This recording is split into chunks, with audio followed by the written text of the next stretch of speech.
Welcome to Module 2. Module 2, Review of the Literature, introduces us to the literature review.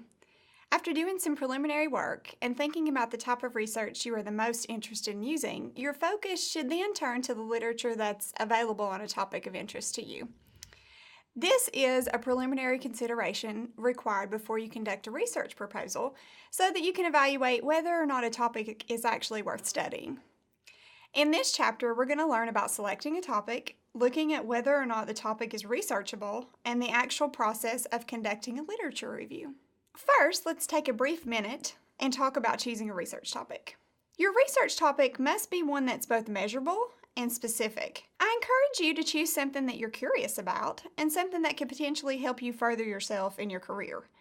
Browse the topic on websites like Google Scholar or even the University Library database to see what types of studies have been conducted on the topic. Once you've settled in on something, I highly recommend creating a draft of your title to help you really internalize the topic. Make sure the language you use for the title is easily understood. You can try posing the topic as a brief question in which you are seeking the answer. Your next step will be to decide if the topic you're interested in can be researched and if there's a need for this type of research.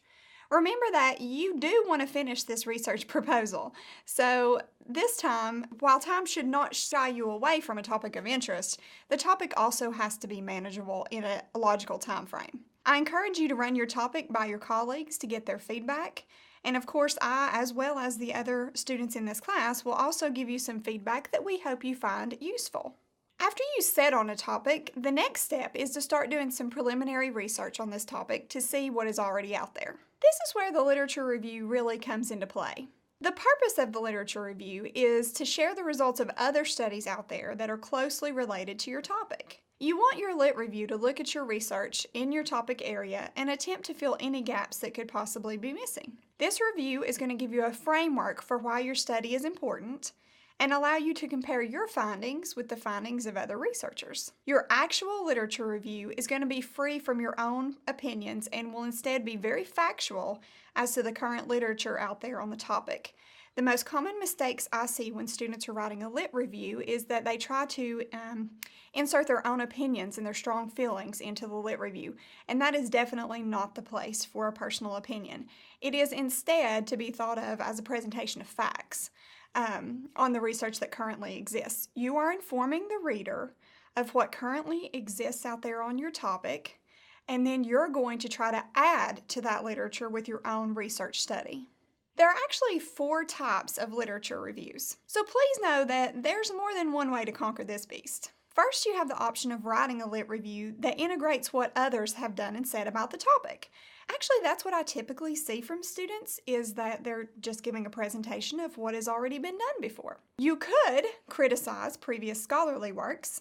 I don't necessarily recommend doing that unless you have a very large working knowledge of the topic already. Otherwise, you're not really an expert in the field, so it's very difficult for you to critique the scholarly work of others at that point. Thirdly, you can build bridges between related topics to help the reader see how those concepts are connected.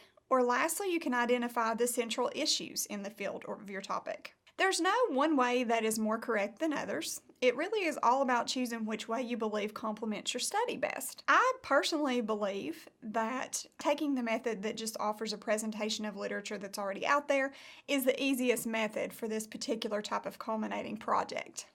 Now that you have had a brief overview of the purpose of the lit review and the different types of reviews there are, let's talk about the steps in conducting your literature review. You'll want to identify keywords in your topic that could help you in your quest to search for similar research studies. Then you'll use these keywords to search online through academic journals and other reliable sources. I can't stress this enough. Any information that you put into your literature review must come from a scholarly journal or a scholarly source. So be very cognizant of the types of sources that you are choosing because they're a direct reflection of the credibility of your own research. Try to locate around 50 reports or studies on your topic and then skim through those articles to see which ones are the most relevant to your own research. I know 50 articles seems like a lot, but once you really dig into the meat of those articles, you're going to find that a lot of them just aren't relevant to you. So some of those are going to be automatically thrown out. While the culminating project does not require an extensive and exhaustive lit review, it should still be a brief presentation of literature out there. So you're not looking for the 50 articles for the purpose of presenting all 50, but rather for looking through them and eliminating ones that don't really relate to yours. You want the best fit for your topic. You can design a literature map or develop summaries of each article to get you started. Some people know that as an annotated bibliography, where they make annotations about each particular source, sort of like summaries that point out the strengths, weaknesses, and just overall summary of the article. You can take that approach. Sometimes it makes it easier to remember the vital key components of each article. I also highly recommend that you assemble your literature review by themes or important concepts. Organization is really the key. Sometimes when writing lit reviews for my own papers, I will do things in a chronological timeline or historical timeline. Sometimes I will organize by themes and concepts. It's really completely up to you as to the organization. You'll just have to look at the research articles you have out there and see ways that you could chunk up that information into smaller pieces. It can be incredibly beneficial to look at the abstracts of studies when you're searching for articles to include in your literature review. Abstracts are going to briefly mention the problem that's being addressed, state the purpose of the study, talk about the research methodology that was used, and review key results that relate to your own study. This can help you quickly eliminate studies that are just not going to be relevant to you in your own research quest. I like to think that the abstract is one of the most important parts of a research study because it basically lets you know if you want to continue reading further. When writing your own abstract, don't forget that importance.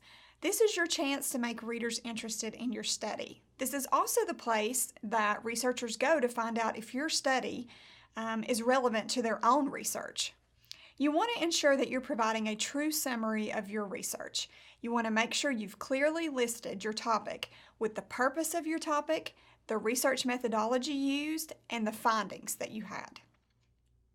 Each research proposal is also going to contain a section for the definition of terms. This is where you'll define any and all words that may not be common knowledge that appear in your proposal. You want to be sure to write definitions at a specific organizational or applied level and avoid using everyday language to define the terms.